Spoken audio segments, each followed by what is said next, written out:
नमस्कार। उठो जागो और तब तक नहीं रुको जब तक लक्ष्य प्राप्त न हो जाए।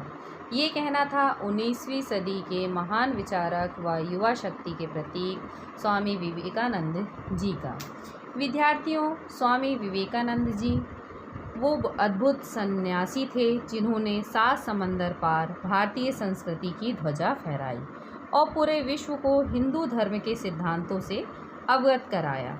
उनका संपूर्ण जीवन प्रेरणा का अपार स्रोत रहा है और मैं आज विनीता प्रजापति उनके जीवन के कुछ प्रेरक प्रसंग शेयर करूंगी। पहला प्रसंग है, लक्ष्य पर ध्यान लगाओ। स्वामी विवेकानंद जी अमेरिका में भ्रमण कर रहे थे। एक जगह से गुजरते हुए उन्होंने देखा कि पुल पर खड़े कुछ व्यक्ति नदी पर तैर रहे अंडे के छिलकों पर बंदूक से निशाना साधते थे, लेकिन किसी भी लड़के का एक भी निशाना सही जगह नहीं लग रहा था।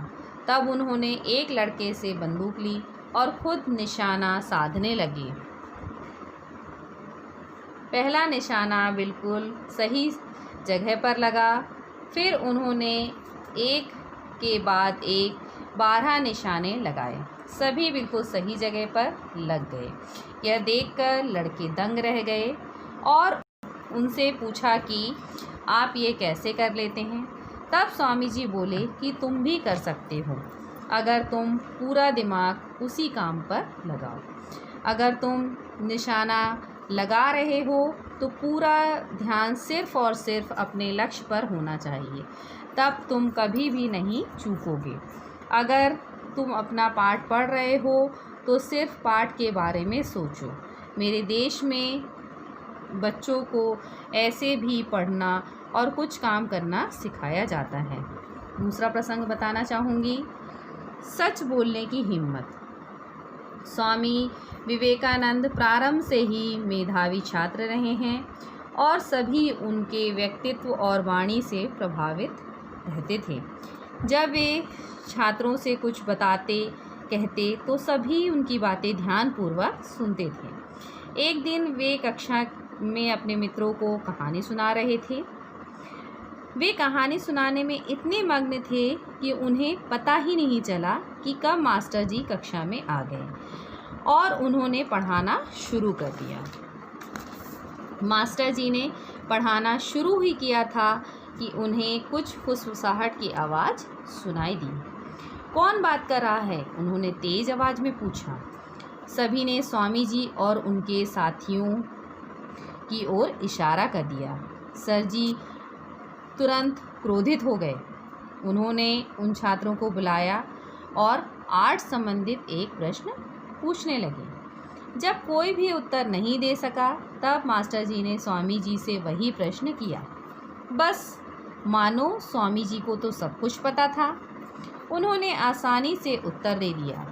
यह देखकर उन्हें यकीन हो गया कि स्वामी जी पाठ पर ध्यान दे रहे थे और बाकी सभी बात करने में लगे थे।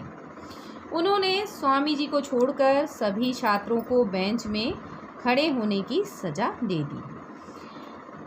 सभी छात्र एक एक करके बेंच में खड़े होने लगे। स्वामी जी ने भी यही किया। तब मास्टर जी बोले, नरेंद्र तुम बैठ जाओ। लेकिन स्वामी जी ने कहा, नहीं सर, मुझे भी खड़ा होना होगा क्योंकि मैं ही था जो इन छात्रों से बात कर रहा था। स्वामी जी विवेकानंद के जीवन से जुड़े ये अनमोल प्रसंग हैं जो हमें जीवन के प्रति अटूट आस्था और साहस से भरते हैं। यह प्रसंग बताते हैं कि जो हमें करना चाहिए वह पूरी लगन और निष्ठा से करना चाहिए, मन लगा कर करना चाहिए। हम सबके जीवन में, रोज़ाना की ज़िंदगी में, हमारे जीवन में अनेक अवसर आते हैं जब हम झूठ के सहारे बच निकल सकते हैं, पर ऐसे में हमें सच का सामना करके सच के साथ खड़े रहने का साहस करना चाहिए ताकि ज़रूरत पड़ने पर हम बड़े सच के लिए मजबूती जुटा सकें। क्योंकि स्वामी जी मानते थे कि हमें अपने डर से नहीं भागना चाहिए बल्कि मजबूती से सामना करना चाहिए। Thank you.